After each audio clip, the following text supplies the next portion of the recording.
और गुण ज्ञान से प्रवीण है तो उसका चरण छूइए। तो ऐसे कट्टर लोग थे जिन्होंने उस वातावरण में ब्राह्मणवाद का किया। और तुलसीदास जी उसी समय क्या लिखते हैं मालूम है? पूजा ही विप्रशील गुणहीना, कि अगर ब्राह्मण शील और गुणों से हीन हो, उसको कुछ भी नहीं आता है, तो पूजा ही विप्रशील गुणहीना और शूद्र न गुणगण ज्ञान प्रवीणा। अगर शूद्र गुण ज्ञान से प्रवीण हो तब भी उसकी पूजा नहीं करनी चाहिए, लेकिन अगर ब्राह्मण गुणहीन हो, चरित्रहीन हो, तब भी उसकी पूजा करनी चाहिए। तो उन ब्राह्मण धर्म के उन चीजों का भी रविदास जी ने खंडन किया है।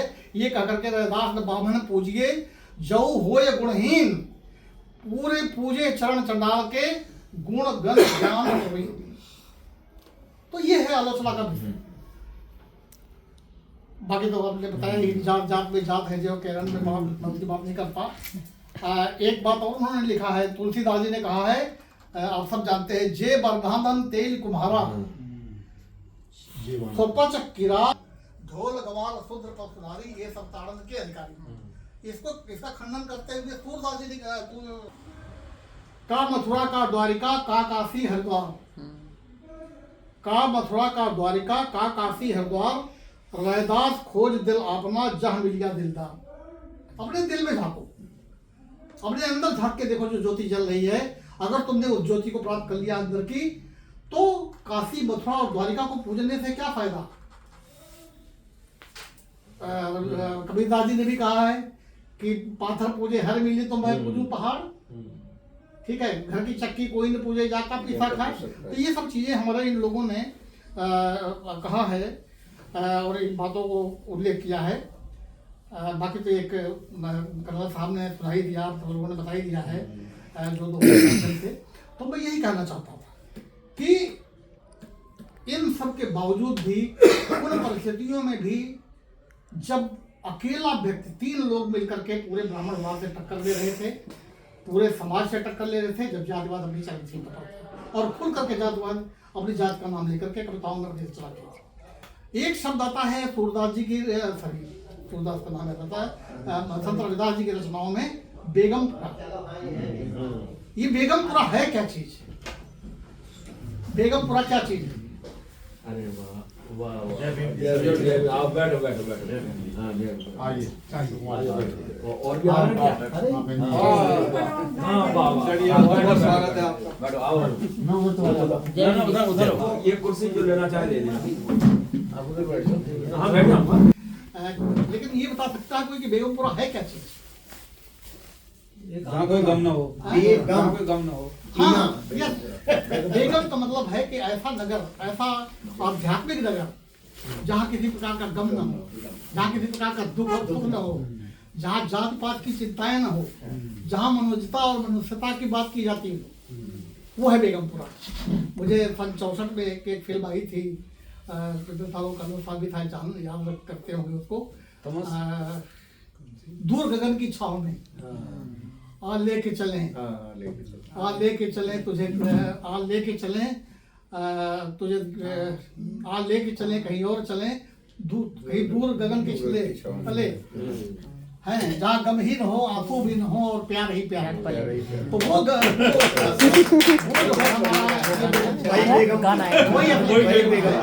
जिसको किशोर कुमार और सुप्रिया ने सन 64 में ये फिल्म आई थी और इसमें ये गाना लिखा गया था। तो वो बेगमपुरा है जिसका इन्होंने वर्णन किया है। और बेगमपुरा की चर्चा का एक छोटी सी बात में स्वामी जी ने एक और बात कही है, संत जी ने मधु की बात की है, मधुमक्खी की, मधुमक्खी।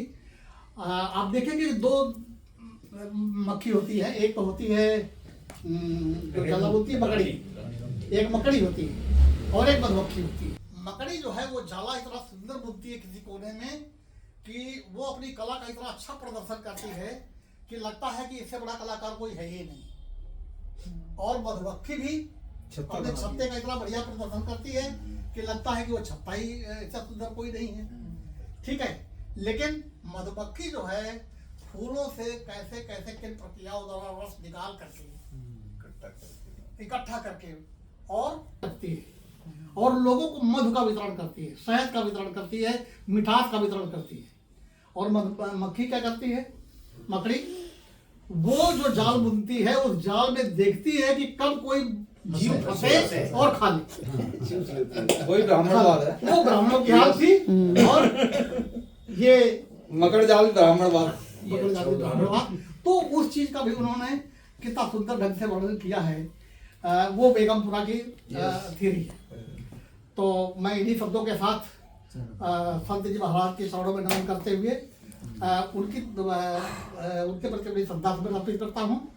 और जहाँ तक हमारे संगठन की बात थी, निश्चित तौर पर पिपल साहब ने जैसा कि उनका स्वभाव भी है और उनके भाषा का जो प्रवाह है उसको वो रोक भी नहीं पाते, तो वो उन सारी बातों को हमें एक बार फिर से जागृत करने की कोशिश करते हैं ताकि हम कहीं उसको भूल न जाएं, ताकि हम अपने रास्ते से कहीं भटक न जाएं। तो ये हमें इन चीज़ों को ध्यान में रखना चाहिए। वो एक बार पूरा का पूरा सीन हमारे सामने फिर से दोहरा देते हैं। अभी एक बात पिपल साहब बताते समय छोड़ दिए थे, जो मेडिकल कॉलेज वाला प्रश्न हम करते रहते हैं, हम बताते नहीं किसी से। यही मीटिंग चल रही थी और डॉक्टर जयकरण सिंह क्या आया, हमारे 4 मेडिकल कॉलेज में जिसमें कि 280 लड़के MBBS हर साल बनते हैं, वो चारों मेडिकल कॉलेज सुप्रीम कोर्ट ने रिजर्वेशन खत्म कर दिया है। वहाँ वो खत्म कर दिया गया रिजर्वेशन। हर साल 280 लड़के निकलते थे और सब शेड्यूल कास्ट की, वो खत्म कर दिया गया। तो उसके बारे में कहा गया कि भाई हमारा संगठन कुछ करे, और क्या करके चले गए। लेकिन मुझे दुख होता है कि जो लोग प्रस्ताव लेके आते हैं, जब उन्हीं लोगों से मैं ये बात करता हूँ, वो दिखाई नहीं पड़ते। प्रस्ताव लेके आते हैं हमारे समाज में, हमारे बीच में कि साहब हमें ये करना चाहिए, और भाग जाते हैं।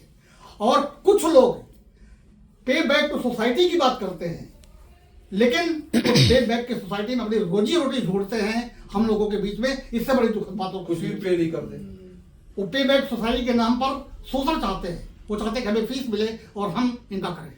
आपको बताइए, हम पिपल साहब के बात बता रहे हैं कि हम लोगों ने, मैंने कहा कि मैं रिट फाइल करता हूँ अपने पैसे से, लाख रुपए लगेगा रिट फाइल करने का, लेकिन जो सीनियर एडवोकेट खड़ा किया जाएगा उसके लिए हमें चंदे की जरूरत पड़ेगी। लेकिन वो संभव नहीं हो पाया।